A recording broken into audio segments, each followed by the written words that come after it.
अच्छा भैया बड़ी सुंदर भाव रहल आ बड़ी सुंदर प्रसंग के तरफ हमनी के जा रहल बानी। हमनी के पूरा विश्वास बा कि सब प्यार दुलार देहब काहे कि भगवान की चर्चा हो। भगवान की कथा सुनला से बाबू ई मन पवित्र हो जाला। जैसे एगो कवि के भाव लागल मास्टर, कैसे बा तस्लीम जी बतावा। ओ परम पिता परमेश्वर से एगो भक्त के कहनाम बा कि मेरी आशा यही है। भगवान के भजन गौला से पेट ना भरला बाबू। अरे मन कहला कि जब तक ले शरीर में प्राण रही राम राम रटते रहो। कि मेरी आशा यही है कि ए भगवन तुझको अपनी कहानी सुनाया करूं।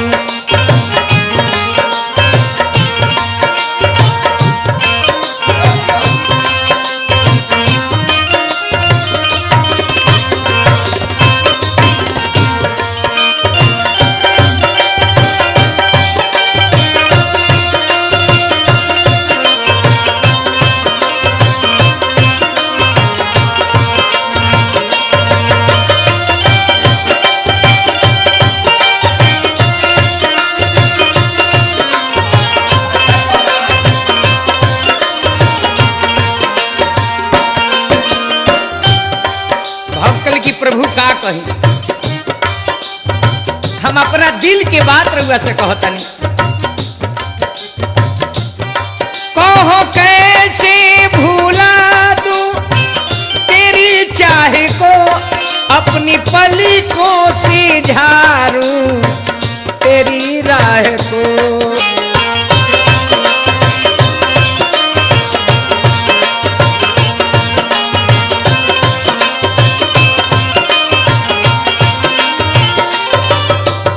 इतना ही नहीं प्रभु, कोई वहसी कहे या दीवाना कहे चाहे पागल ये सारा जमाना कहे।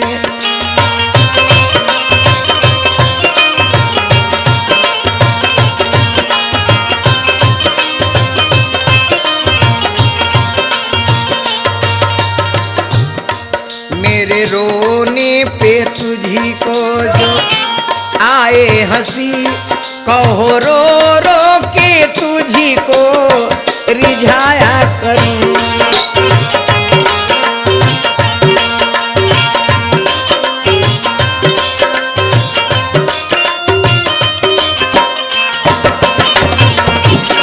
मेरे रोने पे तुझी को जो आए हंसी कहो रो रो के तुझी को रिझाया करूं।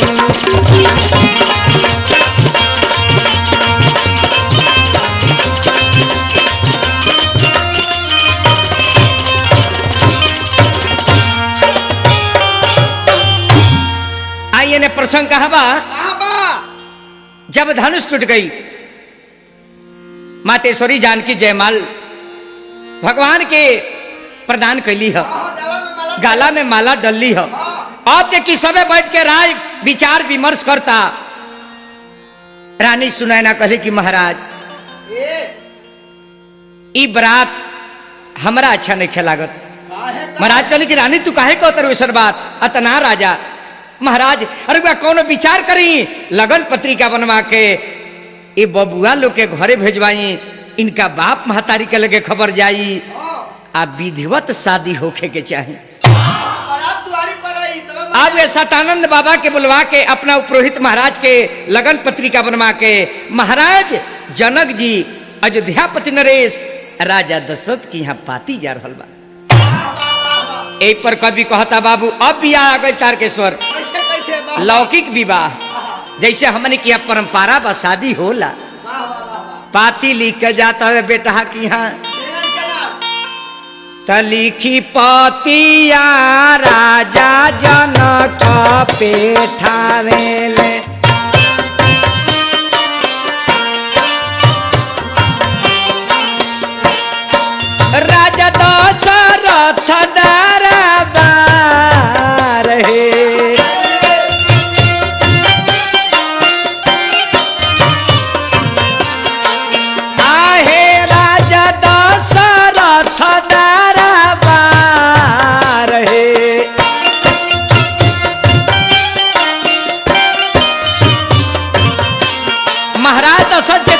जब पाती गई, राजा दशरथ जी जब पाती के पढ़नी, जब राम के समाचार आई, आहा, पढ़ी पतिया राजा छतिए लगावे,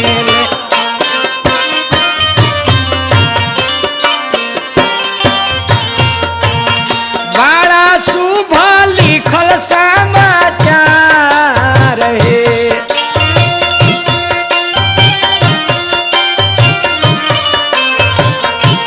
आहे लिखल बावे शुभ समाचार है।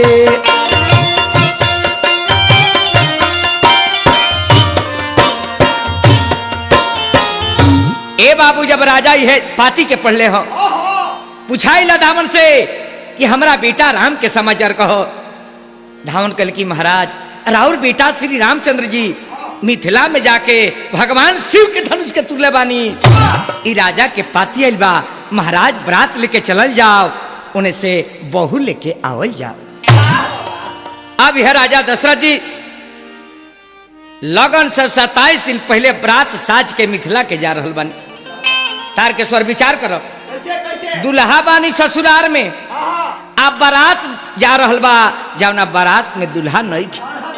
आहा, वो बारात के सोचा कितना खुशी बा, बेटा बारात साज के राजा जा रहल बड़े, लेकिन बाबू बड़े अपना ससुरारी। बारात जब 27 दिन पहले आई, मिथिला से 12 को साल का बारात के रोक दिहल गई, बेलगन के बारात आई रहे।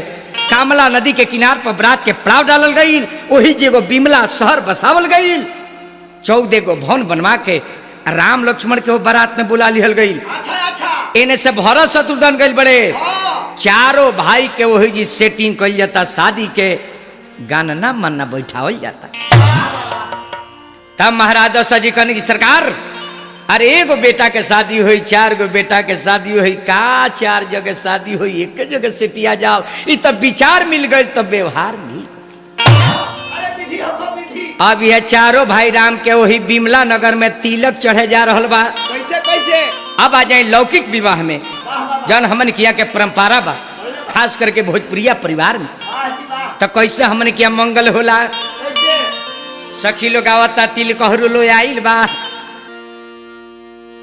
कहवा से आवेला लवंग बरिया, शादी हो आ कहाँ से सोपारी बरिया है।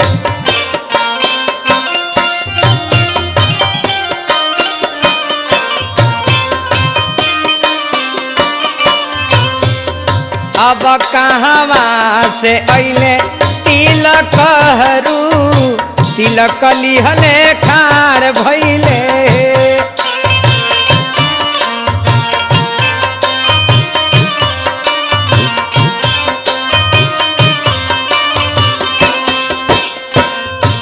बस आवेला लवंग बरिया, अवरू सोपारी बरिया है।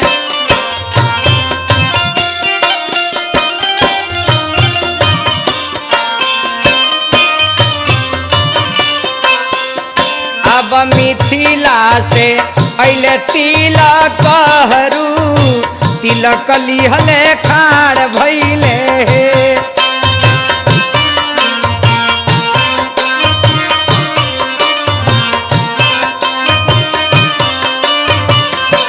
अब मिथिला से अइले तिलक हरू, तिलक लिहले खाड़ भइले।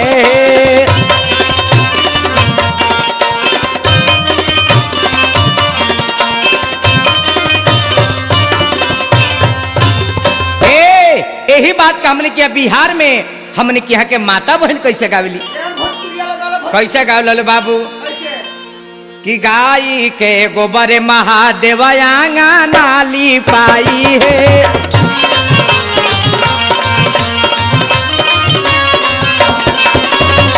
गजमतिया हो महादेव चौका पुराई है।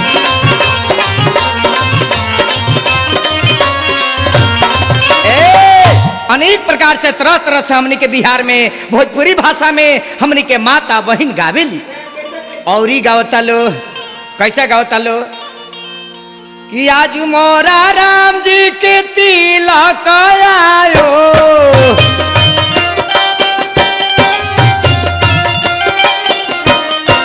ए मास्टर अब घरे घरे बाजला बाधाई रे माई शोभा बरनी ना जाई।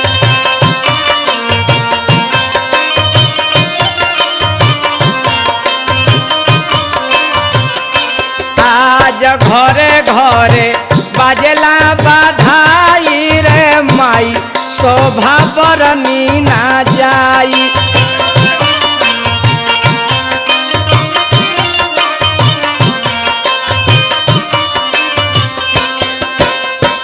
गाई के गोबर से अंगना लिपाई।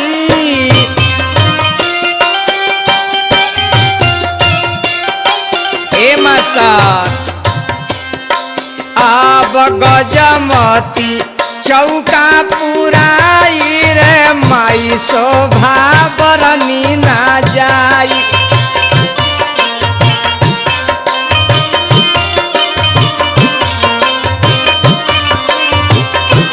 अब गजमती चौका पुराई हो माई शोभा बरनी ना जाई।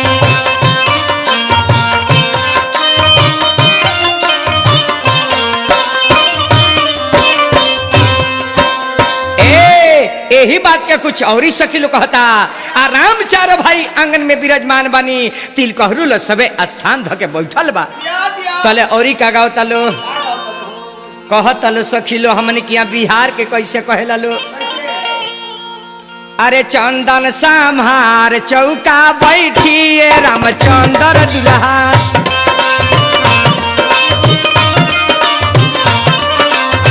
तिलक लेके अइले में हमान लखन दुल्हा। ए सखी लोग कहता पापा तुहार कौन करिए लखन दुल्हा। लक्ष्मण जी मुस्कुराए कहते कि हमार पिताजी पिता हमारे जिम्मेदार हो अम्मा के लिए।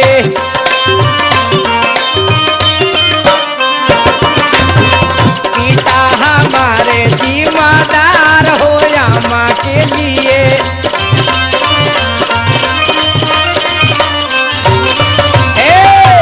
आई है तिलक और लो तिलक चढ़ावे जाता तो सखी लो और कहता आहा जब बर्तन देखला तो कल कि आहा हमरा बाबू के तो ठग देले सरी।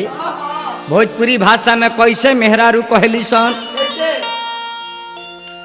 अरे वैसा नहीं सन बर्तन हम धगरिन के देले रहनी।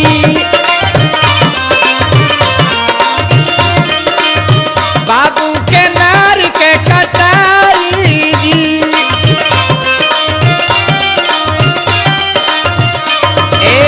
ए सखी ऐसा ऐसा कपड़ा हम पंडित जी के देले रहनी।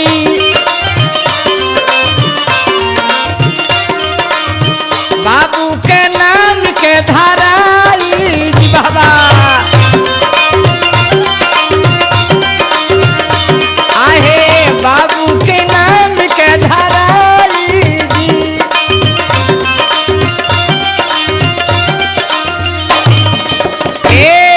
अनेक प्रकार से तिल कहरू लोग कही है। सखी लोग गीत सुना बता। जब तिलक चढ़ गई तारकेश्वर तो धान बटाला हमने की आ वही में हरदी बटाला। धान हरदी जब बटा जाला तब तिल कहरू लोग के आत्मा जौन बा शांति हो जाला कि तिलक हमने के स्वीकार हो गई। आ तब ये तिल कहरू लोग चल जाला दुआर पर। आंगन में औरत समाज दुल्हा लोग के चुमावन करेली। अजूरी में अक्षत रख के वही में गहना रख के हमने के घर के माता बहन गीत गावेला। अरे चुमाई ले रे सखिया धीरे धीरे। चुमाई ले रे सखिया धीरे धीरे।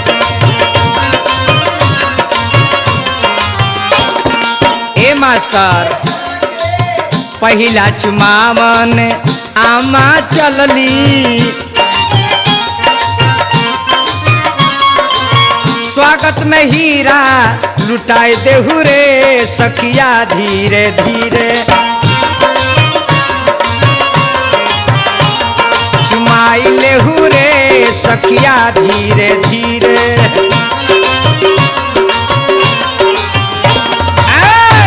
सखी लो चुमावन करेला चुमा चुमा आ एकरा बाद तिलकहरू सरकार के बुलावल जाला मेहमान लोग के आंगन में भोजन करावे खातिर तो सखी लो जी गोपाल गारी गावेला कैसे गावेला कैसे कैसे अरे जेवन बैठेले समाधि जनक राजा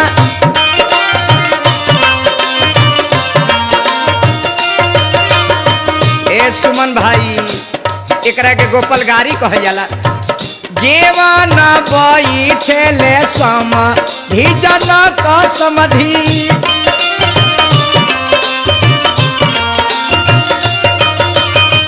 बस्तर धरी ना उतारी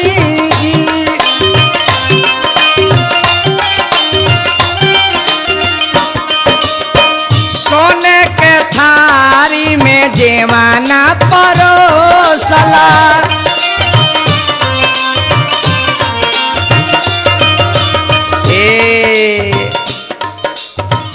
जे ना रौरा संहारी जी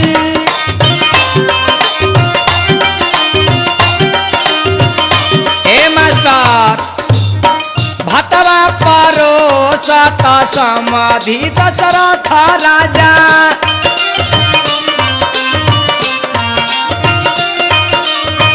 दलिया परोसे उनकर भाई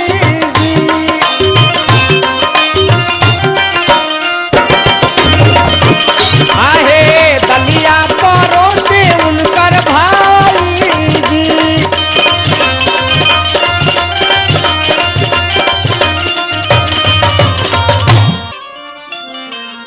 अब है बेटिया पक्ष में का होला का होला देखा बाबू कैसन हमने किया लौकिक शादी होला तिलक चलला के बाद का जी देखा का होला लड़की की यहाँ अरे उतारता चैतवाए बाबा हो चढ़ल बैसाख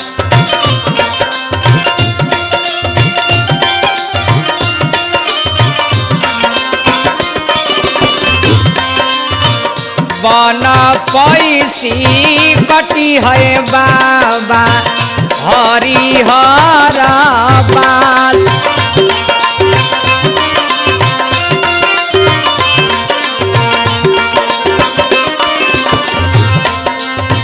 चारो बासावा गड़ी है बाबा हो चारू चारू कोन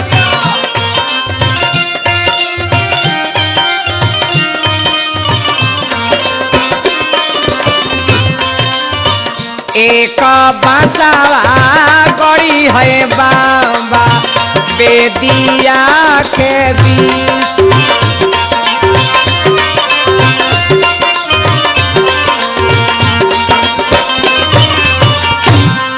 अब देखो बाबू ने लड़की पक्ष में माड़ो गड़ाला अच्छा यानी नया बांस के माड़ो गड़ाला खरपात जो नया लगेला यानी शादी जौन होला वो बड़ा शुभ हवे अब देखा बाबू बारात तो जी गइल बा समय के अनुसार दरवाजा पर बारात लागल तो ओजी औरत लोग के एगो झलक आ गई कैसे अरे लेहू ना जनक राजा धोतिया हाथ पान के बीड़ा आ करुणा समधिया से मीनती सिरवाया जू नवाई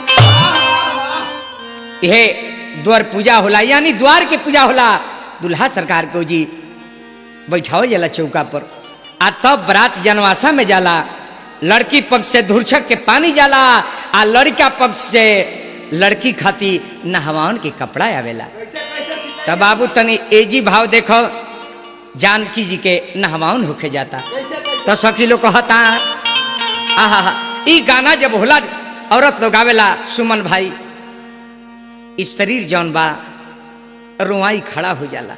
कब? वाह, जब लड़की के नहवाउन के समय आवेला। अरे कहाँ बावे लोटवा हो या माँ, आ कहाँ बावे हो डोरिया। अरे कैसे के न हई है हो बेटी ताहारा हो या टरी। लड़की के नहवाउन होला, उ जी औरत लोग आवेला कि अरे माई बड़े बड़े बुनावा पर तू है रे माई। अरे माई के करा बबुनी भिज तू है रे माई।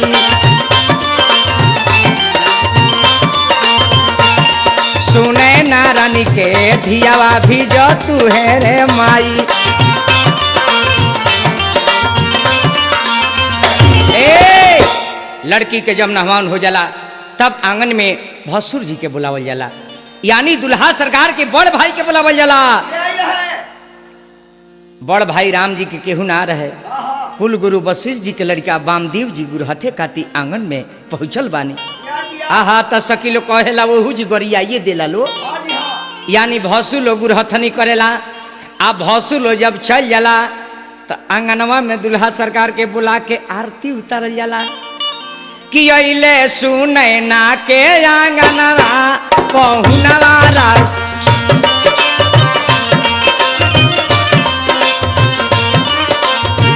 आई हो पहुनवा राघो, आई हो पहुनवा राघो।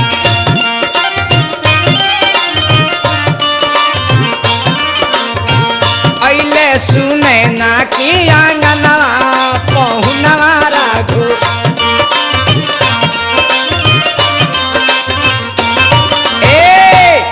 तनी तनी में झलक ले ली राम की कथा तो ऐसन बा आत्मा पवित्र हो जाला बाबू। तो तनी मुनि लास्ट एगो गाना ले ली। कौन गाना बाजी? कौन गाना? जौन असली गाना होला लड़की के बाप के जन्म देहला के देखी यही जी फल प्राप्त होला। कैसे? कौन ने एक बार? जब लड़की के बाप कन्यादान देले, कन्यादान। सब दान में महादान कन्यादान। जंघा पे बैठा के लड़की के कन्यादान कैला से ई बाप मातारी के जान पवित्र हो जाला बाबू। ई जब गीत होला त की ऐसन कटकरेजी बा जेकरा आंख सासू लगी। ए जी गीत का गावेला लो। आ गावला लो। अरे काढ़े ले जाना कहो पापा आया पानी रे पुतारी।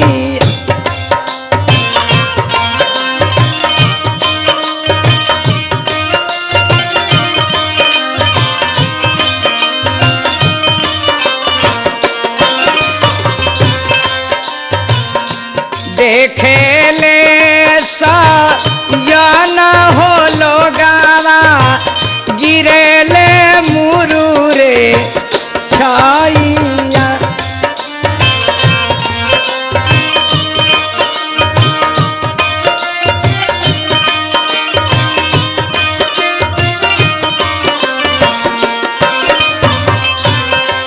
समधी जी कहेले कवना पिजारा रखनिए समाधि ऐसनी सुंदर हो धियावा।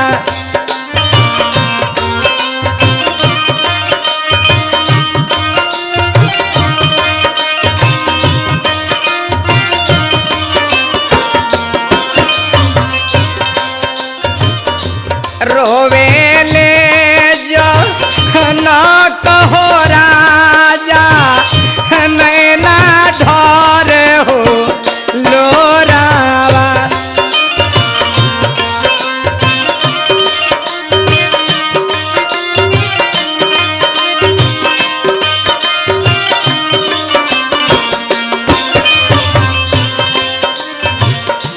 हमारा तो बात समाधि सोने के हो पिजारावा।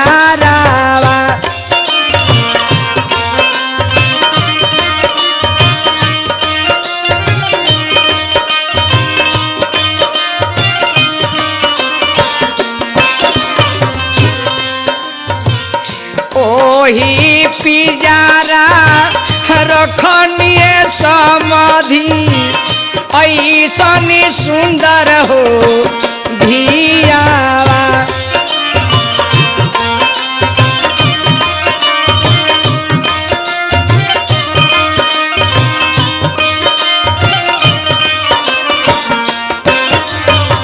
लड़की के आंख से आंसू गिरेला, बाप का लगे जवाब ना जुड़ेला, फरीजा फाटे लगला कन्यादान के बेरा। जब लड़की के को भाव आवेला बाबू, पवने का हरानवाए पापा धियावा के हो ते जानी।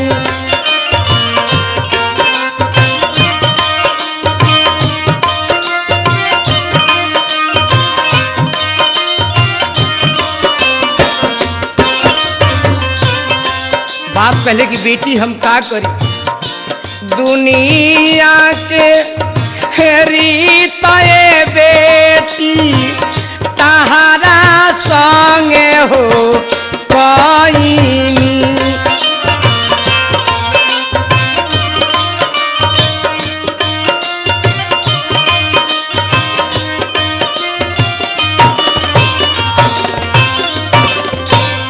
महाराज मिथिलापति नरेश महाराज जनक जी कन्यादान देनी है। बाबू कथा यही जी खरी पाई लागल। देखो बाबू दुनिया में का बा भजन कर, भगवान के नाम ले ऐसे कहते रह का कि जय राम सिया बोलो चाहे श्याम पिया बोलो।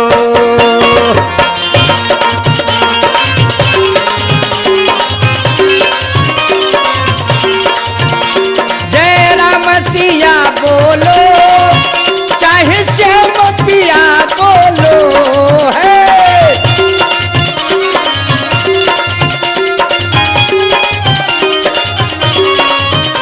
जय राम सिया बोलो चाहे श्याम पिया बोलो। बोलो बोलो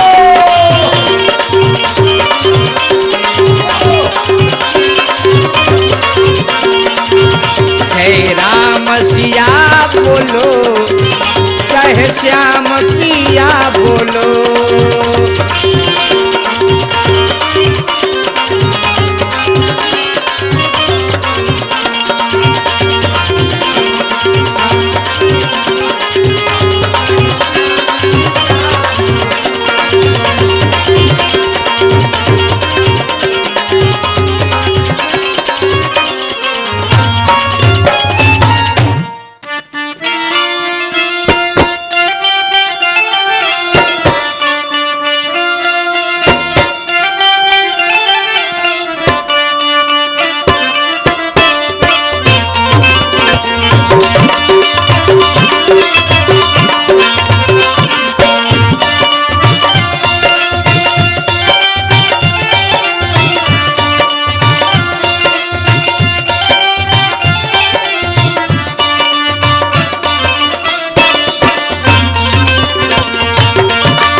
अच्छा भैया भगवान के कथा रोज सबके सामने बा। कथा बहुत सुंदर बा। भगवान के जे कथा सुनेला ओकरा शरीर के पाप दूर हो जाला। बारात राजा जनक जी के पहुंचल बा। कथा हो जाबा कि राजा जनक जी अपना बेटी के जांग पर बैठा के कन्यादान देते। क्या बात है। लेकिन अगर आप पहले भजन बा, कौन भजन बा भैया? देखी जब हमनी के माता के गर्भ में रह जाला तो उ दिन ना जोड़ाला, और जब धरती पर गिर जाए जला वो दिन से दिन जोड़ाला कि बबुआ एक दिन का हो गए, 2 दिन का हो गए, 4 दिन का हो गए। लेकिन माई के गर्भ जौन है वो में बड़ा जब कष्ट होला तो इ मनुष्य रूप जौन बात कहले कि हे भगवान हमरा के ए उबार करब तो हम तार भजन करब। लेकिन यहाँ जब लोग आवेला, जब जवान हो जाला, कमाला, माया में भूलाला, तो माया में भूलेले के बाद कवि के भाव आ गई। कैसे कैसे? कि रे मानवा तू तो राम भजनी ना कैला,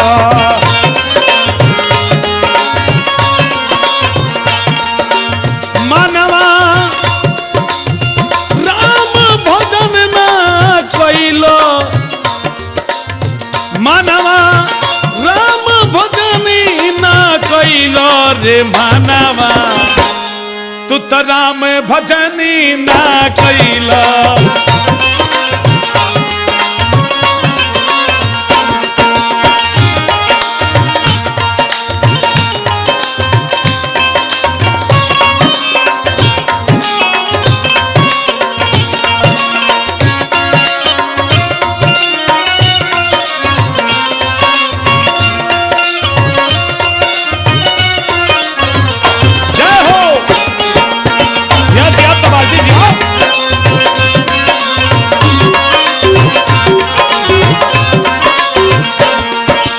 लेकिन इस शब्द पर सबका विचार करे चाहिए कि भगवान के नाम जे जपेला एगो बेटी के कन्यादान देला के एगो बेटी के कन्यादान देला के फल प्राप्त होला। गंगा सागर स्नान कर गई बबुआ उतना फल प्राप्त हुई कब कि एक बार मुख से प्रेम से कह राम। लेकिन तू तो ऐसा कैलो माँ तू गर्भ में वादा जवन कैलो उहो बतिया भूल गईल ए सुगाना उहो बतिया भूल गईल।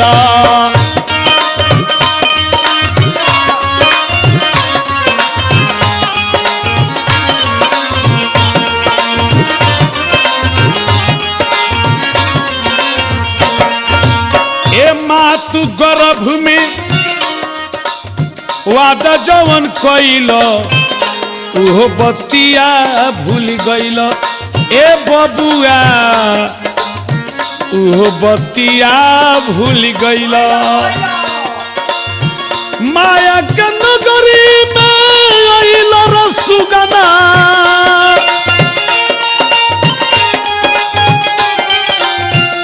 माया के नगरी में आइल रसुगना माया में लपटैल हे सुगाना राम भजनी ना कैला।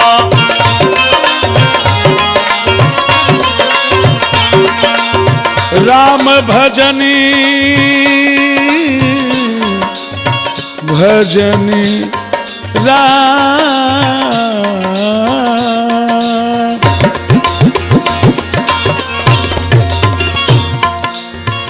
माया के नगरी में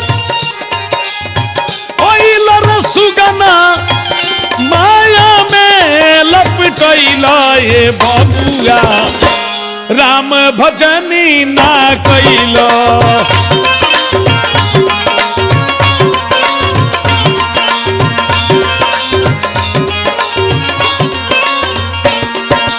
और का कैल बताओ तनी हम तिरिया बंधन मोहरी जाल में आके तू फंस गईल सुगनमा आके तू फंस गईला।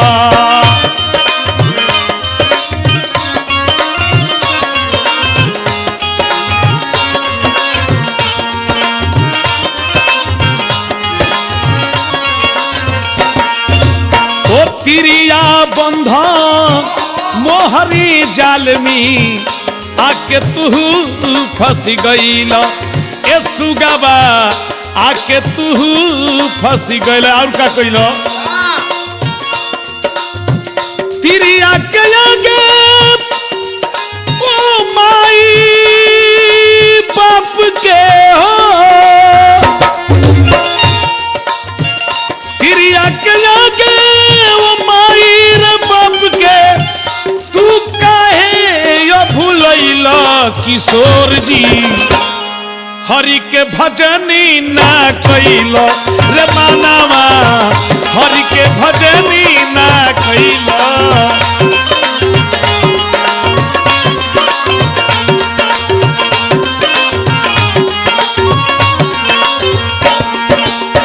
ए कहे चौहानवा सुनु बाबू जानवा मानस ना तर्क सवर हमरो कहानामा।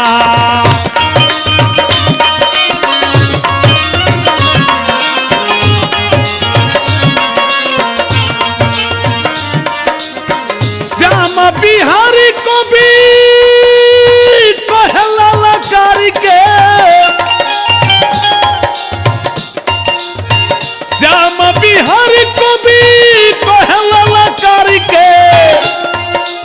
प्रेम चौहान अरे अंत समय में पछतैब ये सुगावा यदि राम भजनी ना पैब ये सुगावा राम भजनी ना पैब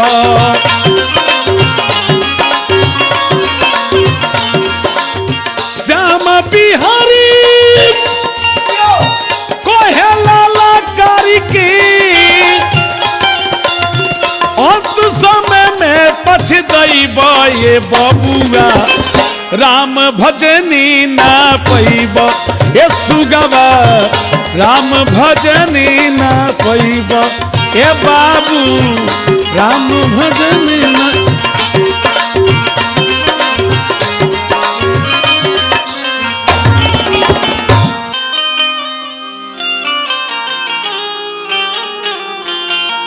अब आई कथा पर कथा हो जाए बाकी राजा जनक जी अपना बेटी के कन्यादान देते रहे लेकिन विवाह में यह गो गीत बा कि बेटी सवाल कर ली बाप से अब बाप जवाब दिले बेटी के हमने का माई बहन बेटी लोग गावेला कैसे गावला देहाती कि यारे पापा कामाना नगरिया इजुआ खेलनी की बेटी आपन हार गईनी है। देखी सवाल जवाब एक गीत में बा बेटी सवाल कर दी कैसे कि अरे पापा कामाना नगरिया इजुआ खेलनी की बेटी आपन हार गईनी है। सीता जी के बात पूछला के बाद राजा जनक के आंख में लोर हो गई।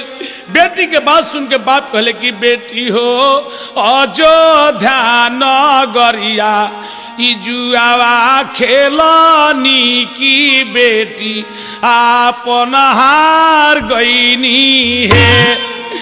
सीता जी रोवत तरी कहले कि पापा हो गईया बछरुआ काहे ना हरनी की बेटी एके हार गईनी है।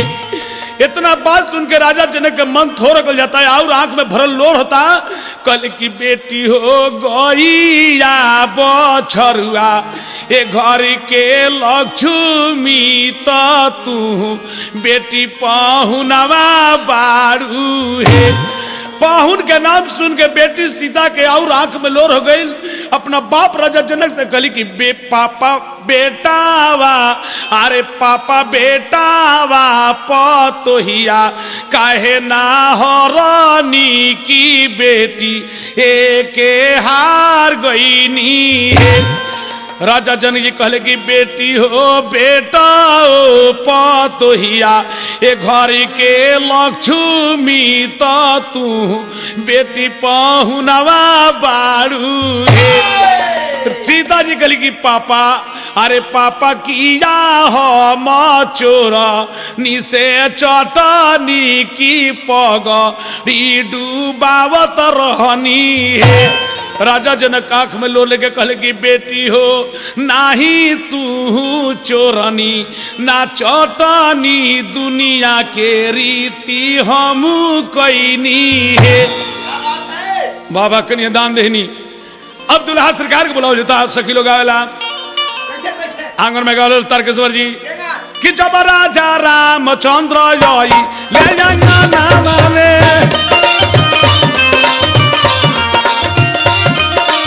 ये जब राजा रामचंद्र आई ले जाना नाम में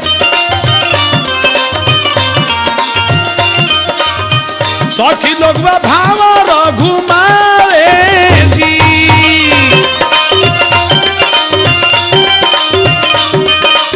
अरे उहे भावर घुमावल हो उहे भावर घुमावल हो कि ये है मेरे लिए परंपरा। हमने के माई बहन हमने के घर के बेटी बहन दूल्हा आंगन में जब ढुकत रहे तो उनका गर्दन में गामछा डाल के और वो खरिया के तोप के कहले कि हमारा घर के ब्रह्मदेव बाबा हुआ आ जातवा के तोप के कहलो कि हमारा घर के धर्मदेव बाबा हुआ।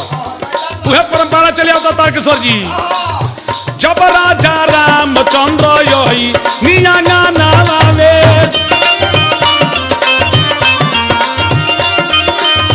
सखी लोगवा भावर घुमावे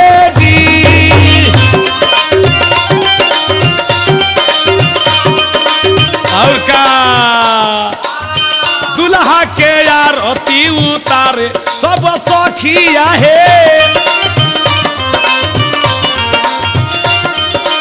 ए दुल्हा के आरती एगो दुल्हना चारों दुल्हा चारों यो दुल्हा के आरती उतारो तारी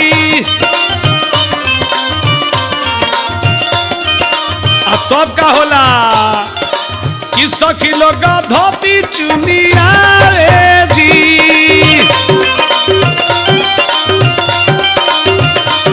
आहा सखी लोग धोती चुनिया रे जी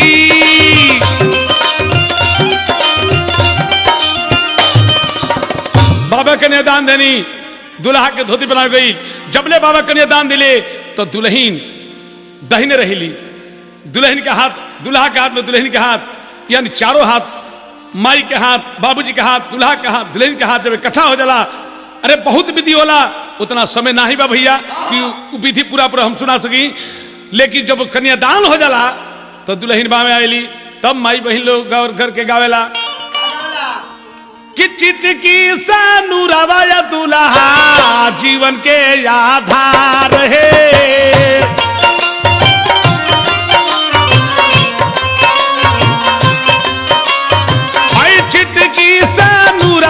दुल्हा जीवन के आधार है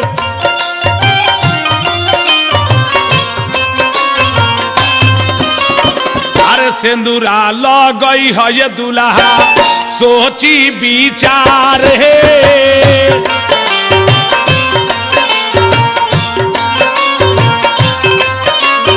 अरे सिंदूरा लगई है ये दुल्हा सोची विचार है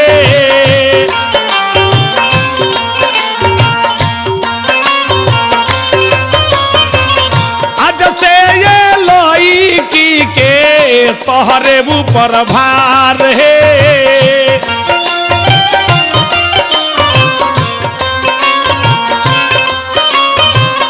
आज से ये लोई की के तोहरे ऊपर भार है सेनुरा लगई है ये दुल्हा सोची विचार है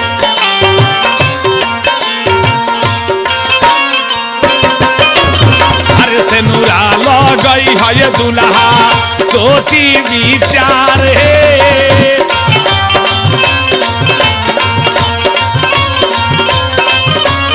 अरे सेनुरा लगई हो दुल्हा सोची विचार है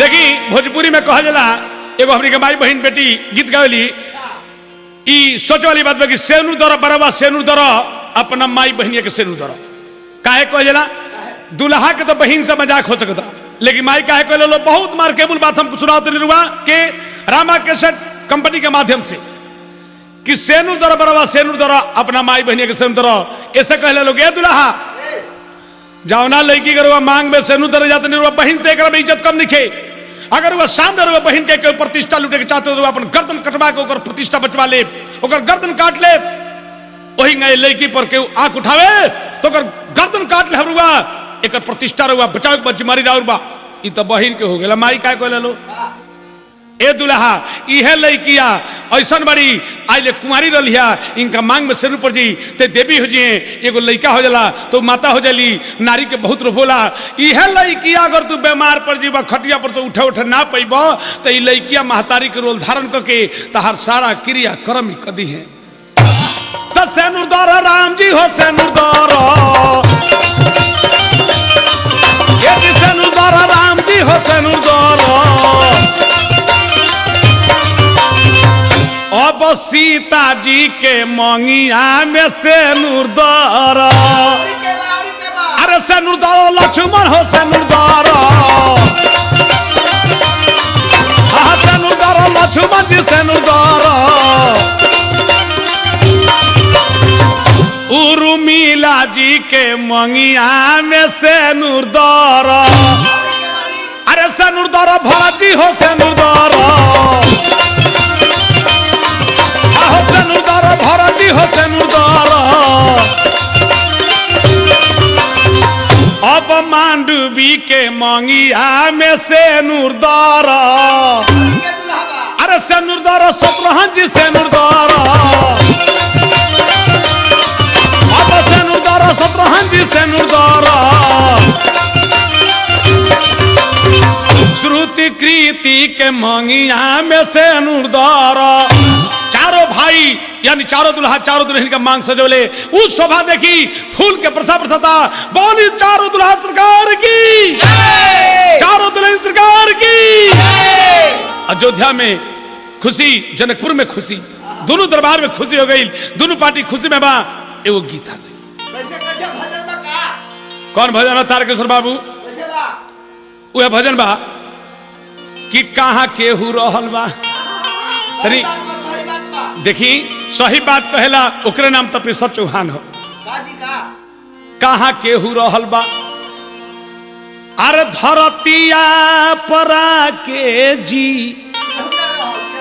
केहू ना रहो ई बेकार एमे सबसे धरती पर कीमती चीज है बा कि राम के दुलरुआ हनुमान हुए हनुमान के दुलरुआ चौहान हुए राम जी के चरण के जे गोड़ लगी हनुमान जी के जे पूजा करी बड़ चीज है बा तो भाव आ गई भाव एगो कैसे भाव जी कि धरतिया परा के कहवा केहू रहल बा तनी बाबू जान तारकेश्वर जी डफरा के भाव होइए में कि धरतिया परा के हो अरे धरतिया परा के हो कहवा केहू रहल बा तो ये जी धरतिया परा की कहवा केहू रहल बा धरतिया परा के हो कहवा केहू रहल बा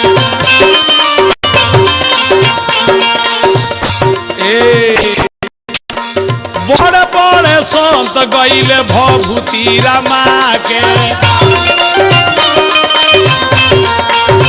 बड़े बड़े संत गईले भभूति रमाई के गईले हरिचंद्र राजा संत में बिका के हो कहवा केहू रहल बा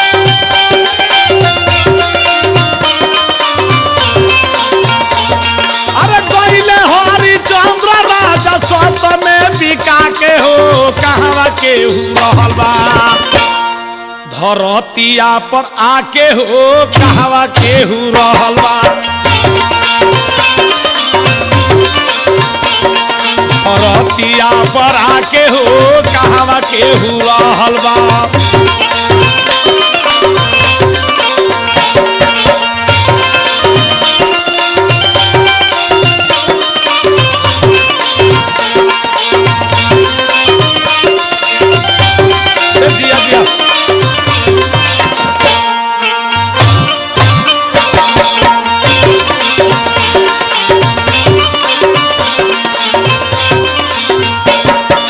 गईले वशिष्ठ मुनि ब्रह्म पद पाके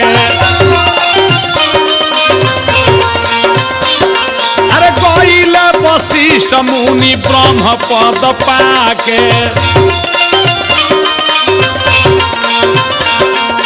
गईले विश्वामित्र राम के गुरु अब कहा के हो कहवा केहू रहल बा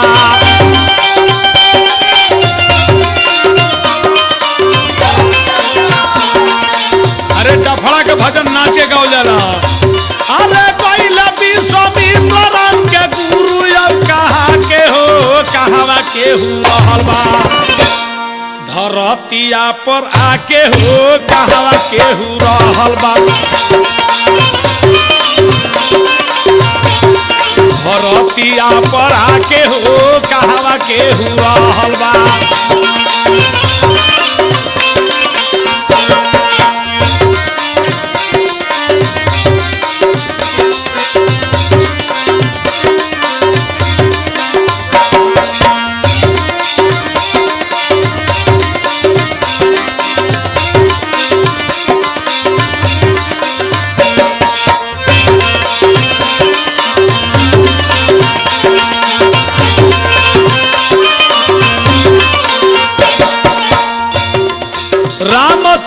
चली गईले रावण के मुआ के रामचंद्र चली गईले रावण के मुआ के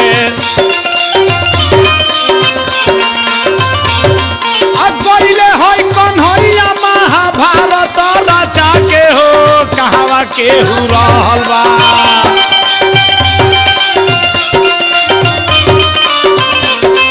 अरे गईले होई कन्हैया महाभारत करा के हो कहवा के हु रहल बा धरतिया पर आके हो कहवा के हु रहल बा धरतिया पर आके हो कहवा के हु रहल बा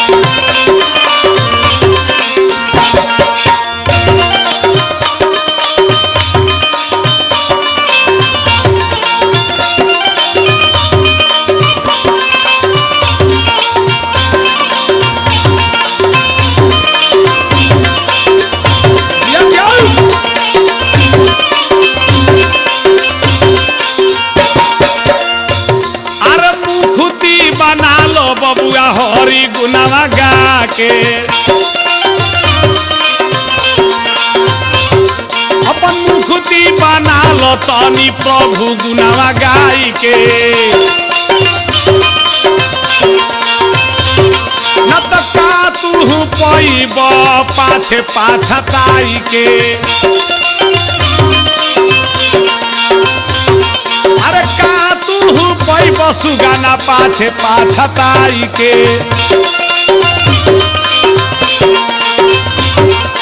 कहे सुख नंदन गुनावा कहे सुख नंदन हरि के ध्यानवा लगाई के हो कहवा के हु रहल बा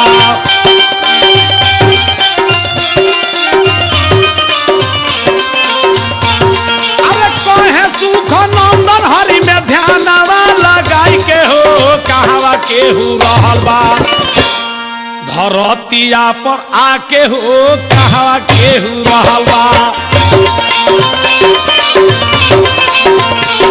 धरतिया पर आके हो कहवा के हु रहल बा धरतिया पर आके हो कहवा के हु रहल दिया धरतिया पर आई के कहवा के हु रहल बा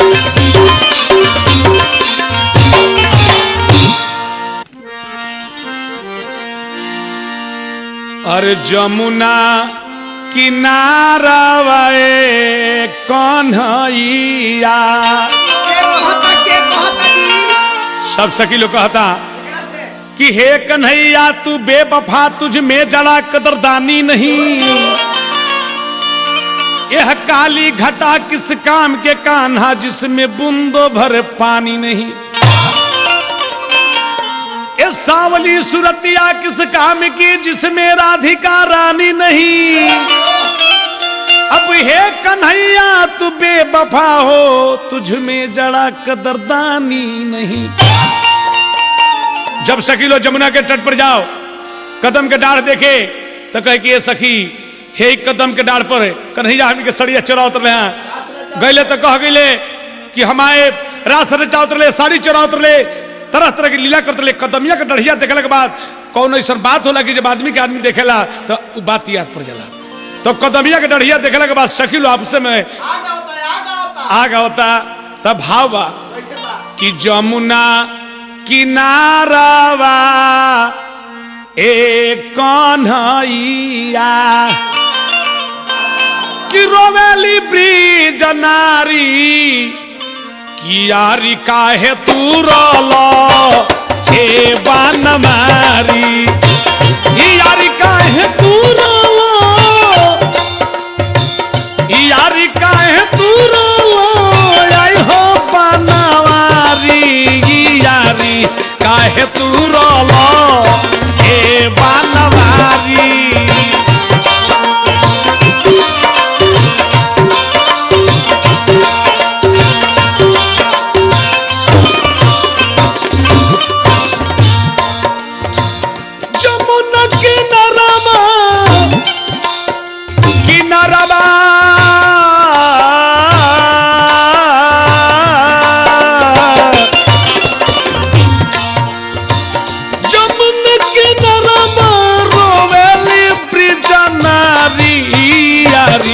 काहे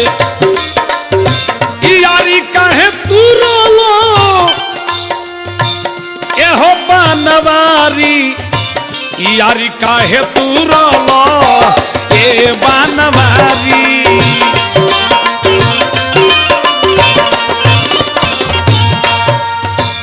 गइल तो कही गइल आई भम परसो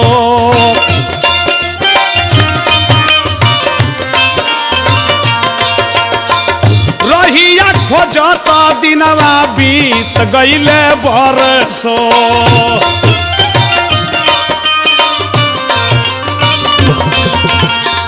गइल तो कही गइल आई भम परसो रहिया खोजत दिनवा बीत गइले बरसो कवन खसुराबा हमनी से भइले कवन खसुर भइले दिहल बिसारी यारी काहे तुरल ए बनमारी यारी काहे तुरल आई हो बनमारी यारी काहे तुरल ए बनमारी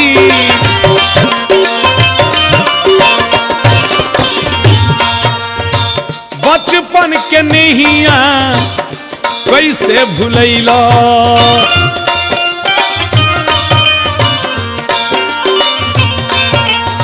अक्कावन सवतिया से नैया लगैला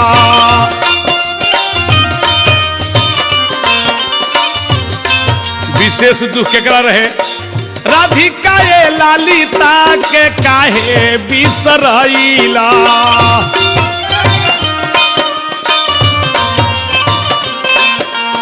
अक्कावन सवतिया से नैया लगैला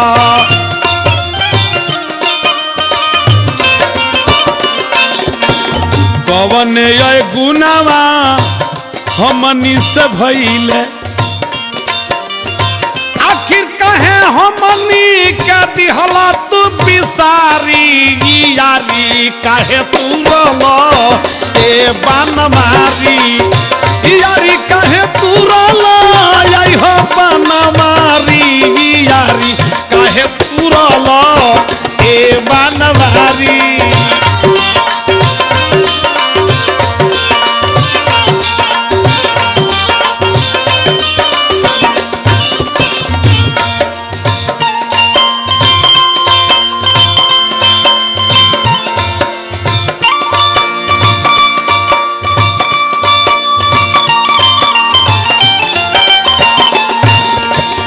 जमुना किनारवा है तस्लीम बाबू जमुना किनारवा रोवतारी सखिया रोवतारी सखिया देखी कदम के डारी यारी काहे तू रोलो ए बनवारी यारी काहे तू रोलो बनवारी यारी काहे तुरलो ए बनवारी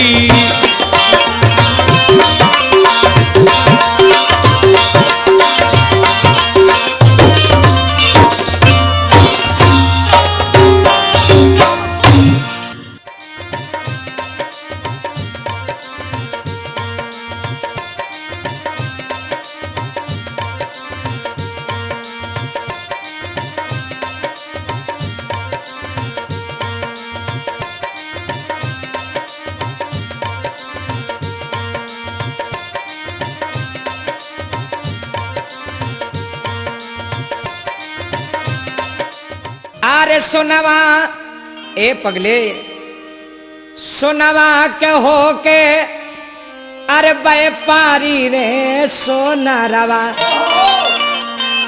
आ घुमतार बनी के Race CD and cassettes only on Rama Cassettes. ए गोरिया हमरा के प्यार कबू करबू बारी रे उमरिया में मती कर चून्हा लूट जाए कतहीं दिल पे चलावे लो कटार गोरी तिरछी नजर से का में झुमका है रौलू काशी में कनवाली कुली बूना वाली बन के फिर ताड़ो खूब हसीना VCD and cassettes only on Rama Cassettes. एक भक्त पहले भगवान शंकर के दरबार में जाके कहते रहे कि हे शिव, हे भोलेनाथ, कि रौरे सरानिया में बानी ए शिव शंकर दानी। VCD and cassettes only on Rama Cassettes.